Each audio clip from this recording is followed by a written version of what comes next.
अब वक्त आ गया है कि हम सब मिलकर अपने बुजुर्गों के पेंशन अधिकार के लिए खड़े हों। अब सब कुछ आपके हाथ में है। आपका एक लाइक और सब्सक्राइब हमारी इस मुहिम को मजबूत बना सकता है ताकि हर बुजुर्ग को उनका हक मिले और उनकी पेंशन समय पर पहुंचे। आपसे निवेदन है, हमारे चैनल को सब्सक्राइब करें और इस संदेश को जितना हो सके फैलाएं।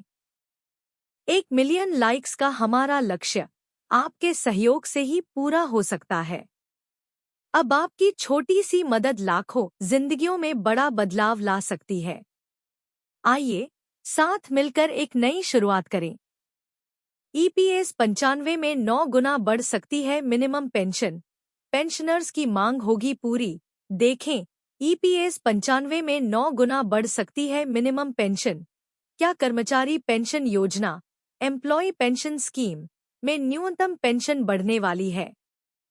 पेंशनर्स की यही मांग है। इस पर लंबे समय से चर्चा चल रही है। स्वायत्त निकाय यानी ईपीएफओ को इस पर फैसला लेना है। सूत्रों के मुताबिक अगले महीने में श्रम मंत्रालय की अहम बैठक होनी है। संसद की स्थायी समिति की सिफारिशों को ध्यान में रखते हुए इस पर फैसला लिया जा सकता है। ईपीएस 95 में 9 गुना बढ़ सकती है मिनिमम पेंशन। ईपीएफओ की कर्मचारी पेंशन योजना एम्प्लॉय पेंशन स्कीम के सब्सक्राइबर्स को सरकार बड़ा तोहफा देने जा रही है। इस योजना के तहत न्यूनतम ईपीएस पेंशन फंड को 9 गुना बढ़ाने की तैयारी चल रही है। अगर ऐसा होता है तो ईपीएस से जुड़े लोगों को हर महीने 1,000 की जगह 9,000 रुपए मिल सकते हैं। एम्प्लॉय पेंशन स्कीम को लेकर जल्द होगी बैठक। श्रम मंत्रालय की बैठक में 2 मुद्दों पर चर्चा हो सकती है। पहला, न्यू वेज कोड के क्रियान्वयन पर फैसला हो सकता है। वहीं दूसरा, न्यूनतम पेंशन एम्प्लॉय पेंशन स्कीम पर भी आम सहमति बनने की उम्मीद है। उम्मीद है कि लंबे समय से चली आ रही ईपीएस पेंशन फंड में मिलने वाली न्यूनतम पेंशन पर फैसला हो सकता है। ईपीएस 95 में 9 गुना बढ़ सकती है मिनिमम पेंशन। न्यूनतम पेंशन को 1,000 रुपए से बढ़ाने की मांग की जा रही है। श्रम मंत्री भूपेंद्र यादव की अध्यक्षता में इस पर चर्चा हो सकती है। मार्च 2021 में संसद की स्थायी समिति ने न्यूनतम पेंशन की राशि को 1,000 रुपए से बढ़ाकर 3,000 रुपए करने की सिफारिश की थी। हालांकि पेंशन भोगियों की मांग है कि ईपीएस पेंशन फंड की राशि बहुत कम है, इसे बढ़ाकर कम से कम 9,000 रुपए किया जाना चाहिए। तभी ईपीएस 95 पेंशन भोगी को सही मायने में इसका लाभ मिल सकेगा। ईपीएस पेंशन फंड मौलिक अधिकार है। 5 राज्यों के हाईकोर्ट ने पेंशन को मौलिक अधिकार माना है। इसकी सीलिंग को लेकर मामला सुप्रीम कोर्ट में लंबित है। अगर सीलिंग हटाई जाती है तो इसका लाभ पेंशन में मिलेगा।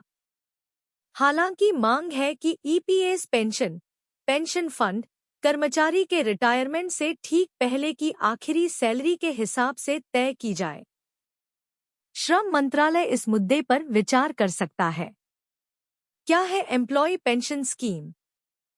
कर्मचारी पेंशन स्कीम एक 995 ईपीएफओ के तहत प्रोविडेंट फंड पाने वाले सभी सब्सक्राइबर्स के लिए है। संगठित क्षेत्र में काम करने वाले लोगों को 58 साल की उम्र के बाद पेंशन मिलती है। इसके लिए कर्मचारी का कम से कम 10 साल नौकरी करना अनिवार्य है। वर्तमान में न्यूनतम 1,000 रुपए ईपीएस पेंशन फंड दी जाती है। इस स्कीम में विधवा पेंशन और बच्चों की ईपीएस पेंशन फंड की सुविधा दी जाती है। अगर नौकरी के दौरान कर्मचारी की 58 साल से पहले मौत हो जाती है तो उसकी पत्नी और बच्चों को कर्मचारी पेंशन योजना एम्प्लॉय पेंशन स्कीम में पेंशन मिलती है। ईपीएस 95 पेंशनर्स की मांगों पर सरकार की चुप्पी, पेंशन बढ़ोतरी का संघर्ष जारी। ईपीएस 95 पेंशनर्स की न्यूनतम पेंशन 7,500 रुपए करने की मांग और सरकार की प्रतिक्रिया। ईपीएस 95 पेंशनर्स की संख्या लगभग 78 लाख है, जिनमें से कई लोग सिर्फ 1,000 रुपये या उससे कम की पेंशन पर गुजारा कर रहे हैं। ईपीएस 95 पेंशनर्स वर्षों से अपनी पेंशन बढ़ाने की मांग कर रहे हैं। वर्तमान में उन्हें औसतन 1,450 रुपये प्रति माह की पेंशन मिलती है, जो कि आज के समय में किसी भी तरह के दैनिक जीवन की जरूरतों को पूरा करने के लिए अपर्याप्त है। पेंशनर्स की नेशनल एगिटेशन कमेटी (एनएसी) ने यह मांग उठाई है कि न्यूनतम पेंशन को 7,500 रुपये प्रति माह किया जाए, साथ ही महंगाई भत्ता और चिकित्सा सुविधाएं भी दी जाएं।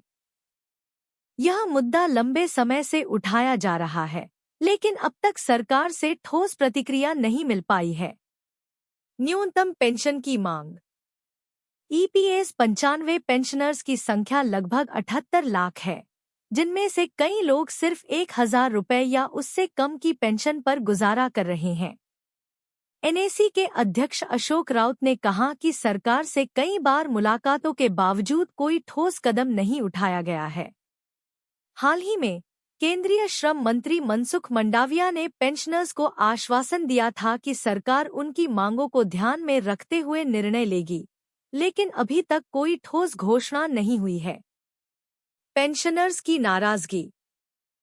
ईपीएस 95 पेंशनर्स इस बात से भी नाराज हैं कि सरकार ने उनके मुद्दों को प्राथमिकता नहीं दी है। उनका कहना है कि उन्हें वोट देने के बाद से ही सरकार ने उन्हें भुला दिया है। पेंशनर्स का यह भी कहना है कि उन्हें उनके द्वारा किए गए योगदान के लिए सम्मानित नहीं किया जा रहा है। एनएसी के सदस्य इस मुद्दे पर राष्ट्रीय स्तर पर प्रदर्शन कर रहे हैं। यह आंदोलन तब तक जारी रहने की उम्मीद है जब तक सरकार उनकी मांगों को पूरा नहीं करती। ईपीएस 95 में 9 गुना बढ़ सकती है मिनिमम पेंशन। ईपीएफओ की कर्मचारी पेंशन योजना एम्प्लॉय पेंशन स्कीम के सब्सक्राइबर्स को सरकार बड़ा तोहफा देने जा रही है। इस योजना के तहत न्यूनतम ईपीएस पेंशन फंड को 9 गुना बढ़ाने की तैयारी चल रही है। अगर ऐसा होता है तो ईपीएस से जुड़े लोगों को हर महीने 1,000 की जगह 9,000 रुपये मिल सकते हैं। एम्प्लॉय पेंशन स्कीम को लेकर जल्द होगी बैठक। श्रम मंत्रालय की बैठक में 2 मुद्दों पर चर्चा हो सकती है। पहला, न्यू वेज कोड के क्रियान्वयन पर फैसला हो सकता है। वहीं दूसरा, न्यूनतम पेंशन एम्प्लॉय पेंशन स्कीम पर भी आम सहमति बनने की उम्मीद है। उम्मीद है कि लंबे समय से चली आ रही ईपीएस पेंशन फंड में मिलने वाली न्यूनतम पेंशन पर फैसला हो सकता है।